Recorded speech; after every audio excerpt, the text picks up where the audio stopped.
I think we have more music now. Thank you, David. Welcome to the Topics of the Town News. I am Mark Zubrick, and I have John Toomey as my co-host tonight. Hello, everybody. Today we have the September 23rd, 2021 show. We will start with an update of the Selectmen's meeting, and we'll review the meeting that was held on September 21st, 21. Segment 1 will be a quick review of the Beverly Airport expansion, outpouring of noise complaints, and this will be a condensed version because we did a detailed version last 2 weeks ago. Segment 2 will be the resident concerns regarding the Danvers School Department and specifically school committee and their actions. The third segment, if we have time, will be residents' concerns regarding the Department of Public Utilities and specifically citizens' petition on the spending of the Municipal Light Board. The agenda and opinions are solely the Topics of the Town News host and commentators.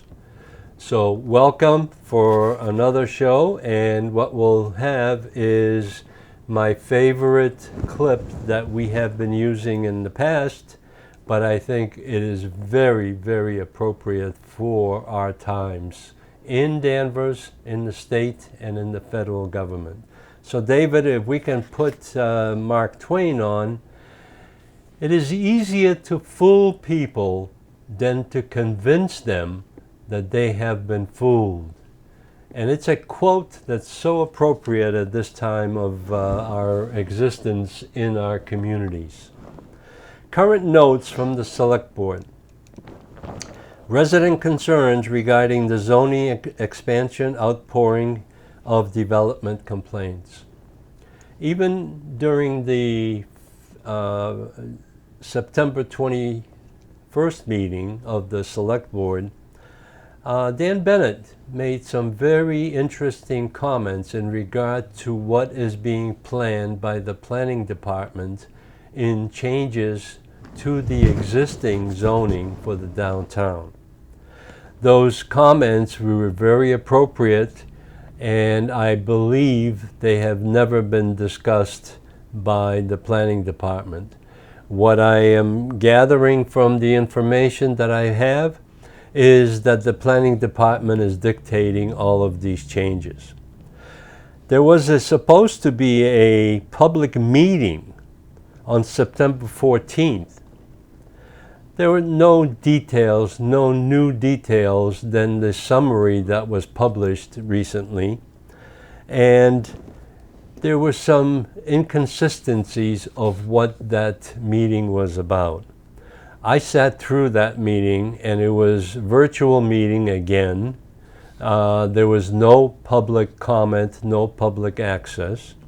The only one that I believe that contributed to it was Selectman Matthew Duggan. And there's no consensus from the town meeting or from the town residents. Isn't that the biggest problem, is that the citizens of Danvers are not participating in town government.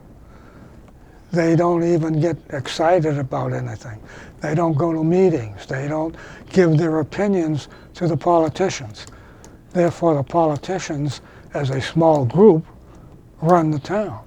And the planning board is an appointed board by the town manager. And I was very surprised that they held this meeting virtual, because this was supposed to be the one that opens the door for communications with our residents and our taxpayers. Well, downtown, considering the situation they're in, and after this pandemic is going through changes, and basically it needs a planning, and it needs to be able to attract more and better businesses. That, I hope, is what the intention of the planning board is, and the selectmen and the town manager. Well, thank you, John. The other item that I noticed on the agenda, and I have that in front of me, is that the board is in a receipt of an application for Cigar R Us. And that was a request from the woman owner of the storefront, and it was to establish a 4-seat location of chairs that people can smoke the product that they sell. They're all. Is it on Maple Street they were proposing it, or on Cherry? They were proposing it on Cherry Street side, and there was a lot of discussion by the Board of Selectmen about what kind of functions can be held out there, and the 4 chairs are within a boundary that they need to establish. And one of the things that came out of this meeting is that the Board of Selectmen had all kinds of conditions and requests and requirements, and it all generated from a complaint by a resident that lives on Cherry Street. Well, it's a cigar store. What would you have other than cigars if you were sitting there outside? That's the whole point behind the request. What they have been stopped from doing, they've been doing this for a couple of years, and planning sitting outside. Sitting outside, and they even sit out there in the wintertime. But the planning department came down with them with a 10-foot pole and said, you can't do this because you don't have a permit. Well, they've asked for the permit, and they need to be addressed. What happened at the conclusion of the segment of the meeting was that the selectmen sent them packing and come back with a different plan. But it's very difficult to arrange for a plan because they have restrictions from the owner of the building, no smoking inside. They can't, function as a cigar shop. So they have gone back with no results, but they will come back with a plan that will be satisfactory, I believe, to the Board of Selectmen. What was the proposal other than putting chairs out there? That's the whole proposal. I mean, that's the whole proposal. And the thing is that they are permitted to use tables and chairs in front of restaurants, and they have done that at Kathmandu and then other locations. Well, Maple Street downtown is full of that. That's right. And the thing is that this is an infraction on the business operation of the cigar shop. So I hope the selectmen, in their wisdom, come back with a plan, with a resolution to this, because the business deserves to have an opportunity to have their customers buy the cigars, go outside and smoke. There is no smoking inside of the buildings in the town of Danvers that has been permitted. So, okay, now the other item that I noticed, and it's a very interesting result of what has happened with our federal government and their enormous grants that they're granting all of the cities and towns who have incurred some infractions on their employees, their operations, and everything else, is the American Rescue Plan disbursements. Now, The town, in their letter that has been sent out from Steve Bartha, is going to receive, or has received half of it already, $8.234 million that has been dispersed for items such as Cabot Road water main replacement, culvert repairs, COVID-19 mitigation and response funding, paving Endicott Street, COVID-19 relief fund for individuals and small businesses. That's a $500,000 grant on that. There's a whole list of items that add up to $8.2 million.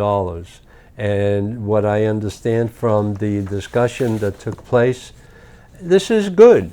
This is reaping the benefits of the generosity of our federal government. This is federal money that we're getting. That's right. This is part of the American Rescue Plan Act that has been voted in by the Biden administration.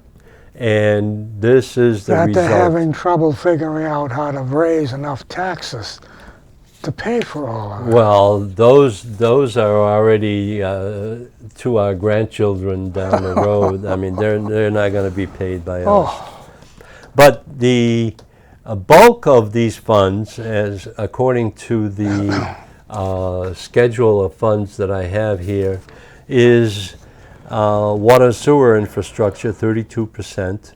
Technology is getting 17% because we did have issues with technology when we had these virtual meetings that have been held, and they did a decent job. General infrastructure, and then there's premium pay, 3% of that is going to premium pay, economic recovery, 6%, and public health, another 12% that's going to be dedicated to that. So that's a positive outcome of the meeting, and I appreciate it, and I think we all appreciate it. Now, the one thing that I noticed as a result of the meeting is that the board meetings now are held, this particular one was held at 5 o'clock for a special meeting, and then 6 p.m. for the regular meeting. And what happened with 7 p.m. that we had instituted in this town for the last 50 years? So the thing is... Yeah, but that's an example of the average citizen is not getting involved. So the town administrators as such, the selectmen and the planning board, so forth, they're just meeting anytime they want. Nobody shows up practically. And the one thing that I don't understand is, like I said before, the planning board had a virtual meeting, and the selectmen can have one in person. So I don't understand what the issues are here. But these meetings on the planning board... They do what they want to do. That, because they can get away with it. Yes. So that's my issue on that. So now John has come up with a couple of items that...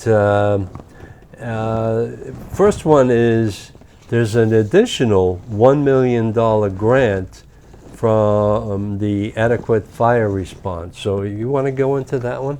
Well, basically,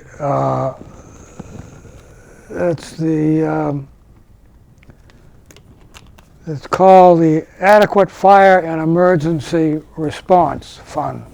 And it pays for, this particular one that we're receiving is going to pay for 3 additional firemen, which I think is great. It covers 3 years, and after that, the town has to pay for them. But the point is, we're going to get more firemen to cover us.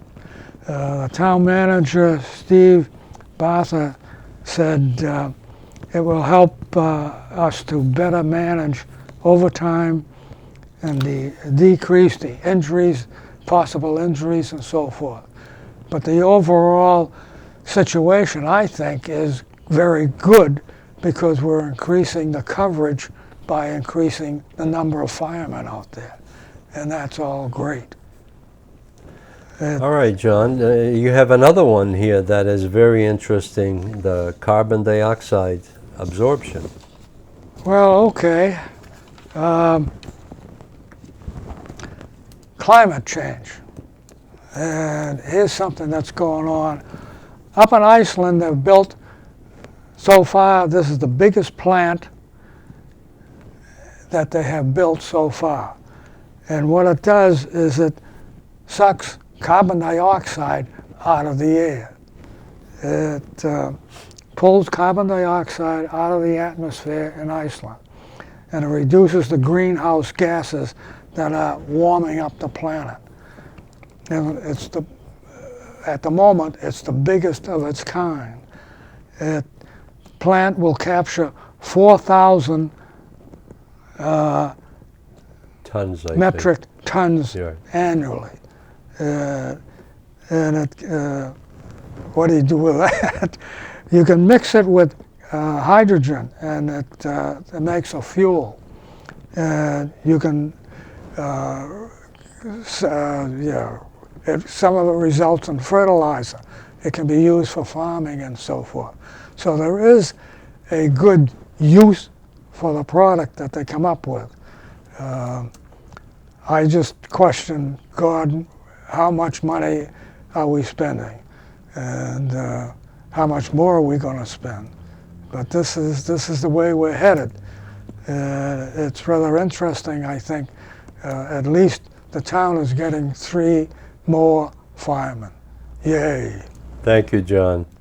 The reason I was interested in this carbon dioxide absorption is that basically this is in Iceland, correct? Yes. And what it is, it's on the air trails that come off of the United States when they come in from China and India, and they travel over the United States, and they are being absorbed on the air currents that are happening over Iceland, because Iceland is pretty far north. But it looks like a recycling facility of the carbon dioxide that we generate through our entire world, basically. But this is an attempt to recycle the carbon dioxide into products that will be beneficial for the humankind. So, thank you, John. That's a interesting observation, because that one I was not even thinking about. Well, let's go to segment number 1.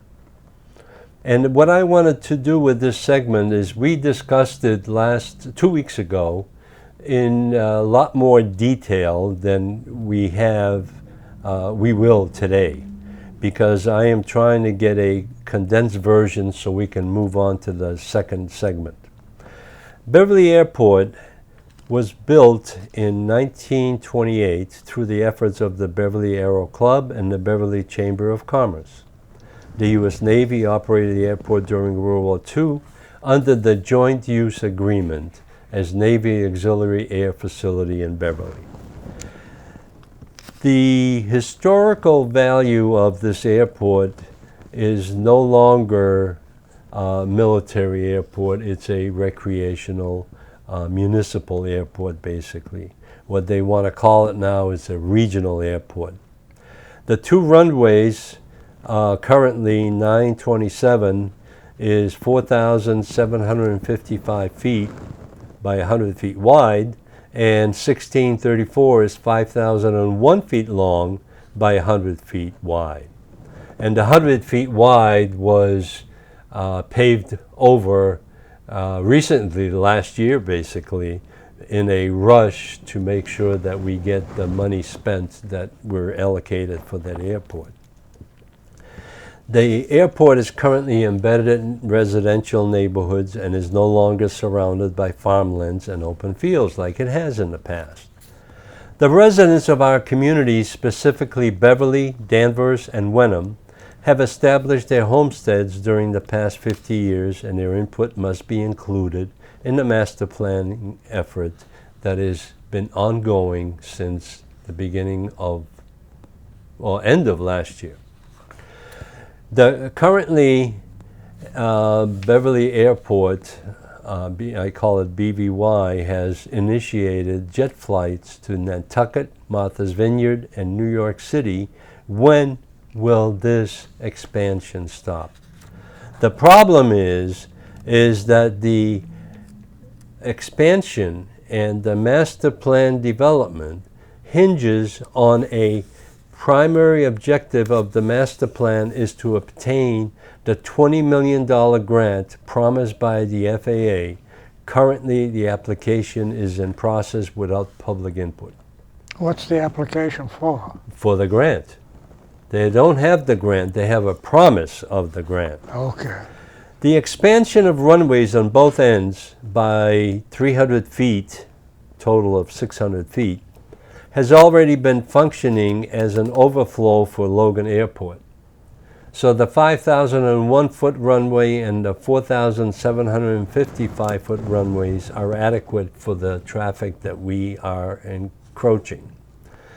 The encroachment into Danvers of 2 football field lengths added to an end of the runways, the length of the runway expansion and future expansions lead to larger and noisier planes. And if you go back to what I said earlier, that the jets are encroaching into our airspace, and they have been flying already. Have they come up with any description of how many jets will be flying over us? We don't know. See, the problem with this whole master plan, it was presented back in January through April. There were comments submitted to the Airport Commission and to the FAA and to Seth Moulton's office, which represents the FAA, and there has been no response one way or the other. There's no information available. They have curtailed or stopped their monthly meetings that they are supposed to have in regard to the airport functions and operations, and we don't know why. I don't think they want to talk to anybody because they're happy with what they have, and what they're going to do is jam it down the throats of Danvers, Wenham, and Beverly. Now, Beverly has some expansion in the industrial park, basically right behind there, so they're protecting that.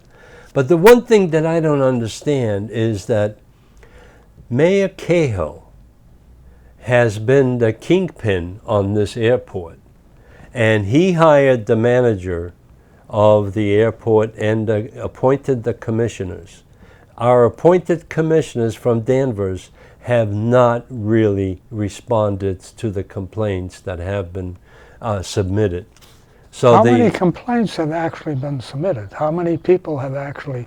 Well, I have a 3-ring binder of petitions, complaints, and different versions of what has been happening there over the last 15, 20 years. And nobody's responded. The Board of Selectmen in Danvers has not responded. Mayor Cahill, being the father of the airport, basically, has been lacking in visibility. He doesn't want to talk to anybody.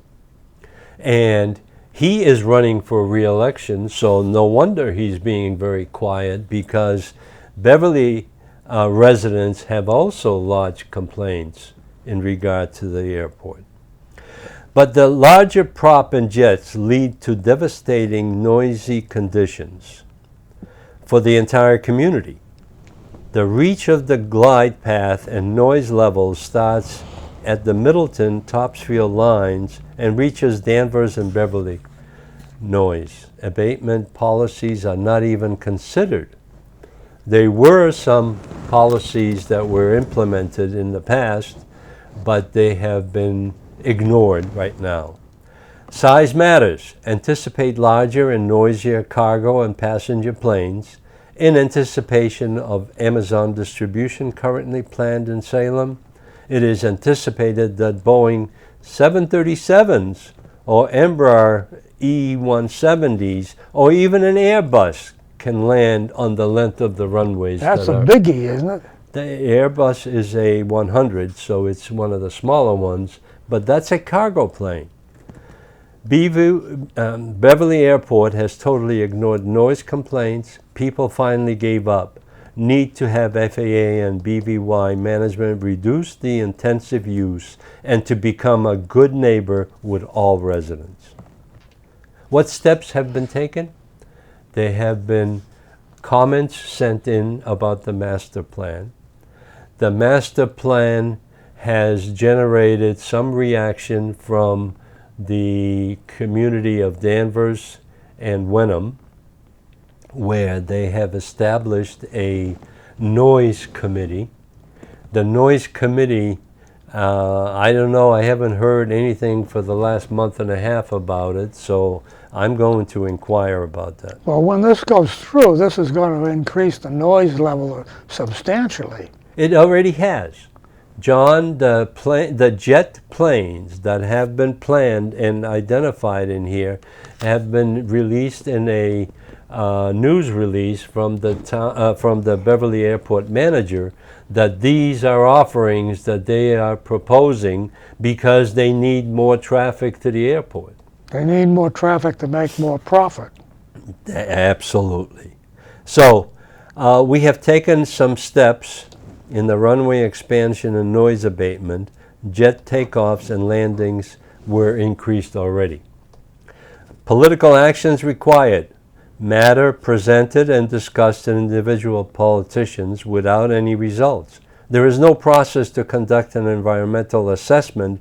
We need one. Well, unless the average person out there gets up and starts yelling, they're not going to pay any attention. Well, the main thing that I like to bring up is, when will Mayor Cahill finally get involved? After his election? It seems to be stalled. He is running for re-election. Commissioners were very careful to exclude the mayor. The mayor is up for re-election on November 2nd. So this may be a place to communicate our concerns. I have a couple of items here. We have sent, or the group has, the neighbors have sent letters and to the representative, federal representative Seth Moulton, and Mr. Abbott, Norman Abbott, he's the regional director for Seth Moulton, has received the letters, but I don't think I have received any response in regard to what can Have be any done. idea how many letters they've received? Well, I know at least on 2, but the Federal Aviation Administration, Aviation Office, Ombudsman, 800 Independence Avenue Southwest, Washington, D.C., 20591, is the representative that's embedded in the FAA. His telephone number is 781-238-7400. I urge everyone that has a concern in regard to this master plan and the noise levels that we're experiencing Repeat that telephone number. to get that telephone number, which is 781-238-7400, and this is to the Aviation Noise Ombudsman. So that's the information I've been able to get, but I also urge the residents and their constituents in their neighborhoods to get a group together and go and demonstrate at the gate of Beverly Airport. I have suggested several signs. Save our quality of life. Stop the Beverly runway expansion. Second one that I have identified is no jet runway needed. That may be a good sign to put out there. Let us live in peace. Ah. That'll be a good one. And no more noise, please. Well, one of the questions I have is, why are they doing this? Is it strictly to expand the airport's income, or are they in desperation so they need a greater income? No, they have a Beverly Airport manager that I believe, and this is secondhand information, that she's been given the orders to increase the traffic because the facilities at the airport need to have operation income. And that's to increase that, and also to pay for the expansions that they want. The expansion cost is roughly $20 million, but they have been promised that by the FAA. That's our tax money, guys. So they don't need this to stay in business. No. The additional contact that I have identified in the past, and I'm going to shut up, contact Congressman Seth Moulton's office, and the gentleman that's there is Norman Abbott, Regional Director for Seth Moulton, and he can be reached at 978-531-1669. Norm Abbott has been very receptive about the information, but he has not been able to do anything, so we need to increase the pressure a little bit. So that's my summary of the Beverly Airport. And what I want to do is move on to segment 2. We're already halfway through the show. Resident concerns regarding the Danvers School Department and specifically school committee. Now, I attended to report on the school committee actions on August 23rd, and then last Monday, and there was another meeting on Friday in regard to the infractions of masks on our students. I am just going to read this briefly, and then we can discuss it. After reflecting on the August 23rd school committee meeting, I am convinced that our parents and students need your leadership and guidance not to impose the wearing of masks while attending class. Our dedicated parents and educators made it clear that wearing masks is a sign of submission to the Board of Education dictates, a frenzy to control the lives of residents, in particular our impressionable students. The inability of our Danvers Health Director to provide proper statistics and only repeat the generic information provided, the statistics, lead me to believe that Danvers does not have a problem with the infections, but a problem with control.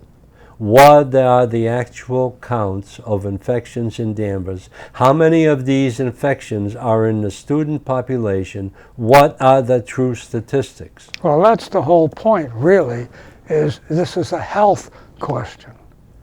Well, the town and the health director is now using Chapter 111, Section 122 of the regulations relative to nuisance examinations as the basis for these actions.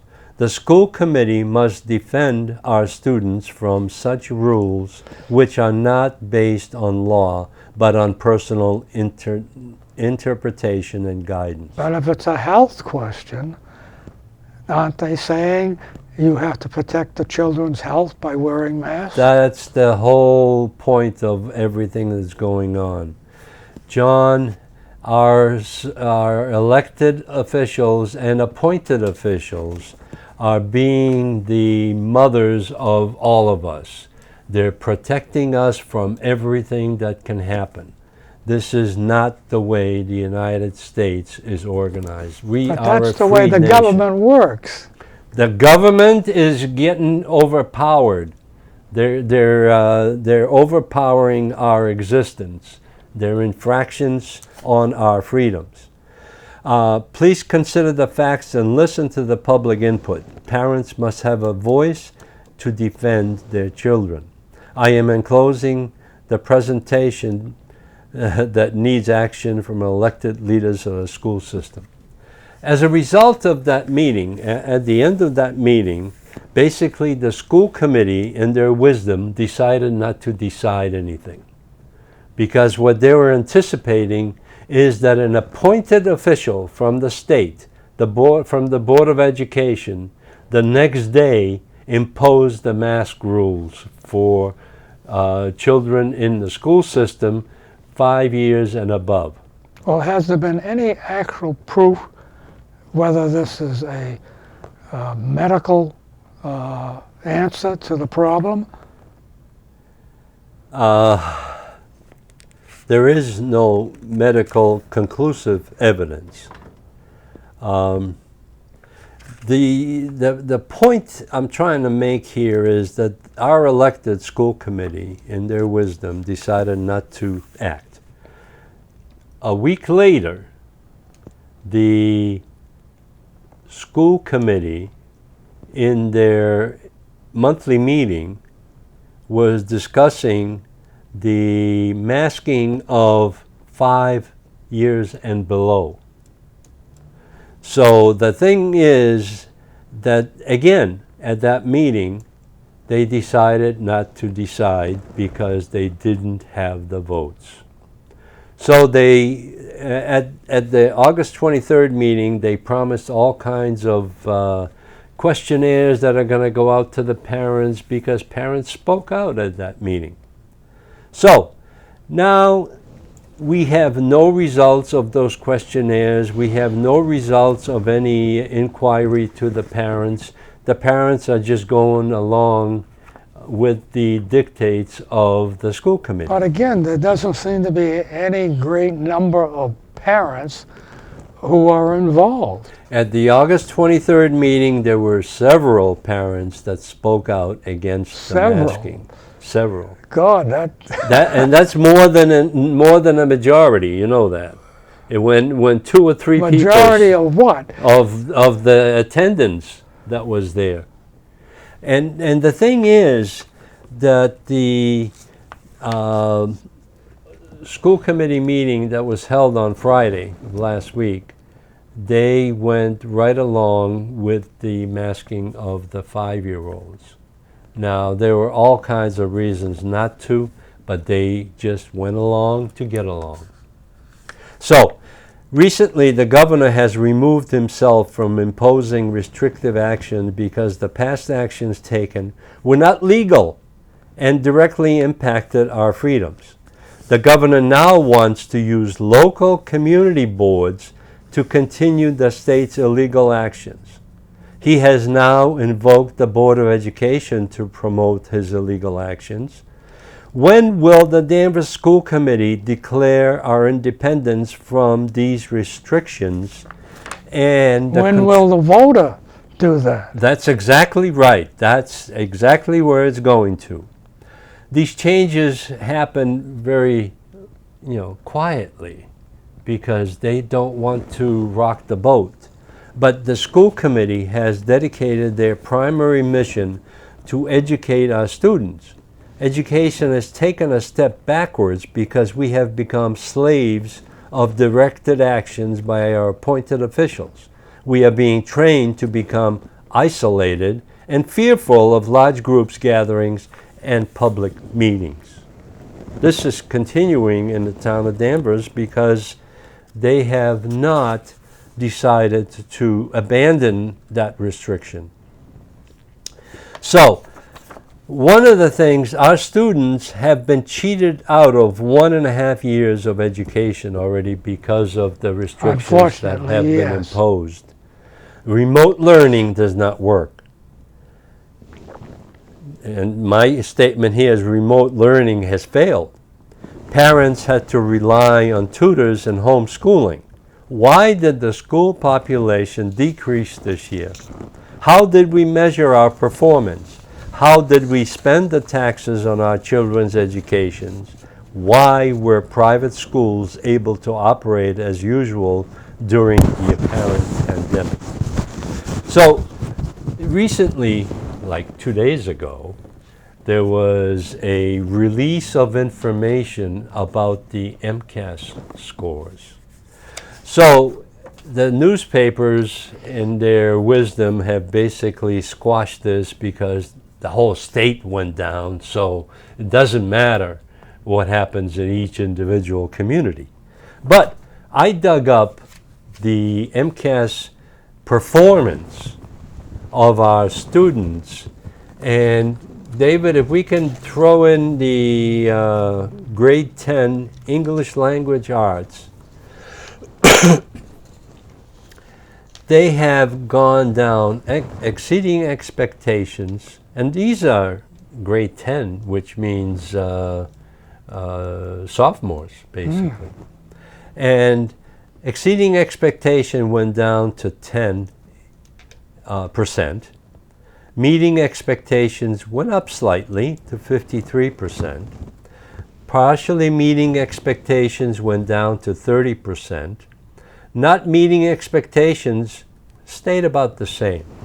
So the high school students did okay in English. However, in mathematics, you look at the next one, here it is. Exceeding expectations stayed the same. Meeting expectations went down from 52% to 37%.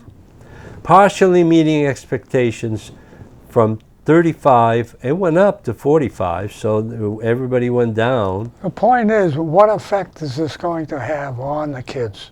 That effect has already been built in. They have basically lost a year and a half of education, and they have lost the social effect of education in the classroom. So the one thing that I'm not going to go through every single one of these, but if you look it up, and the school department is probably going to, squash this because they don't like the results. Oh, it's rather disastrous information. Right. Some scores have gone down by 20%. The English arts achievement level for grade 3 went from exceeding expectations of 21% in 2019, went down to 8%. So that's half of the population. The others remained pretty much the same. So the English language arts performed well in the lower grades. However, you have to look at the detailed information. Grade 3 mathematics went down from 12% to 5%, exceeding expectations. Not meeting expectation went up from 7% to 17%. You have to rely on the information that you get. And I know that the school department will squash this thing pretty much because that information is not suiting them very well.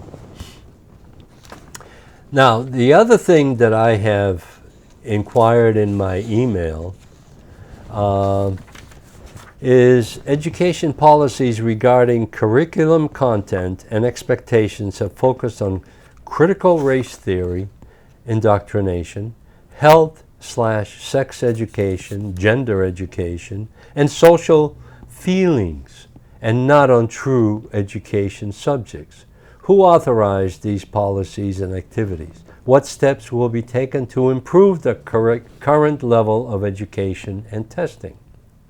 Is the school department assuming the responsibility for bringing up our kids? Well, That's a question I think every parent should be asking. The reason I'm bringing this up is because this has a response from our chairman of the school committee, Mr. Crane, and my response that I received was an attack on the sender and not a resolution of the questions that have Don't been. ask questions. Don't ask questions. Well, one of the things that I noticed in my documentation is I have a Parents Defending Education article.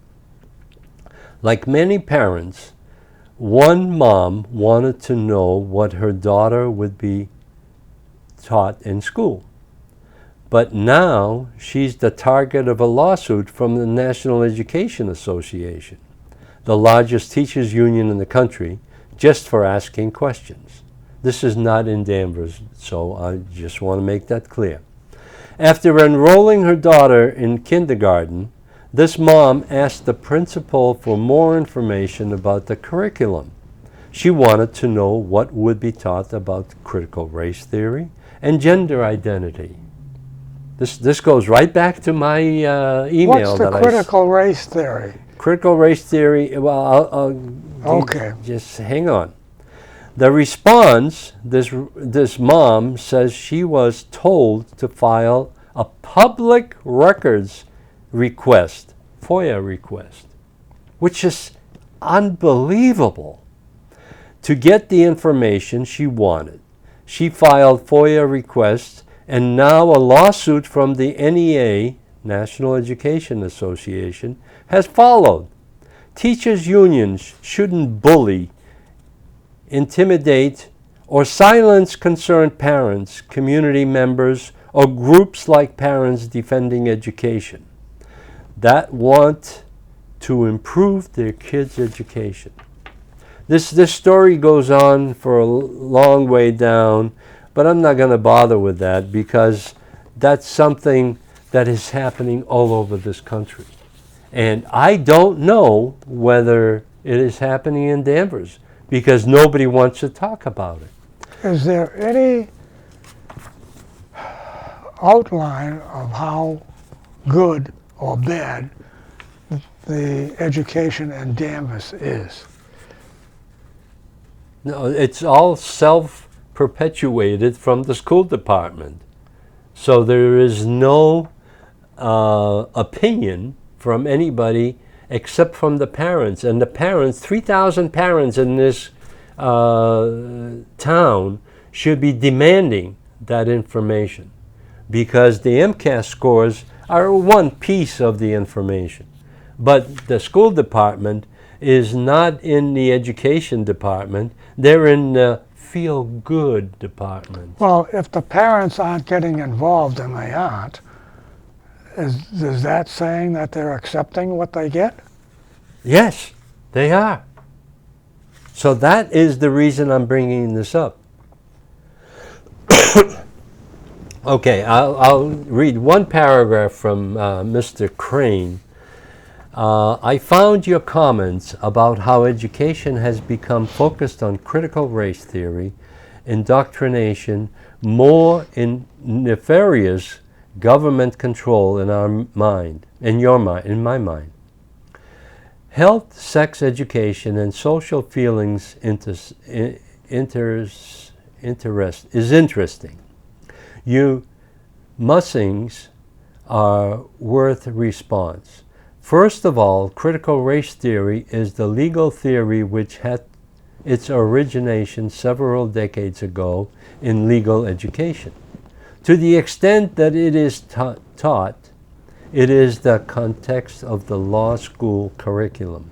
I don't know of any district that teaches a law school level curriculum in its public schools, and I can assure you that the CRT is not a part of Danvers curriculum. So that's a positive statement, but I am still going to file a FOIA request to get the curriculum of what's included. As to health and sex education, I can't speak for others, but I had a health class as a freshman in high school more than 40 years ago, so I hardly consider the fact that those subjects are still part of our curriculum as groundbreaking. So that's a response from a lawyer that went to a law school where they were teaching CRT. Now, we need to determine what are they teaching our kids now. So, that is a summation of my involvement in the school committee. And as you know, I did run for the seat, the two seats that were vacant. Unfortunately, I did not get elected, but that's okay. I ran. The thing is that I want to follow up with these kinds of questions that the residents of Danvers should be asking, not just the parents, because we all pay for that education. So, what I'm going to do is I'm going to skip segment 3, which is the resident concerns regarding the Department of Public Utilities, and specifically citizen petition on the spending of the Municipal Light Board. The results are in and are being digested for specific issues that were investigated. Enclosed is the final report from the DPU. And the DPU went through some very good investigations, but what they have found, basically, is that the conclusion, based on the department's review of the record in this proceeding, and to those otherwise directed above, the department finds that Danvers Electric is in general compliance with the requirements of General Law, Mass General Law, Chapter 164, and Section 56 through 58, which is the Bible for the municipal, for the electric utilities, not necessarily municipal light boards. In reaching this conclusion, we note that several deficiencies have been identified regarding the accounting treatment of fully depreciated plant and use of depreciation funds for street and intersection projects.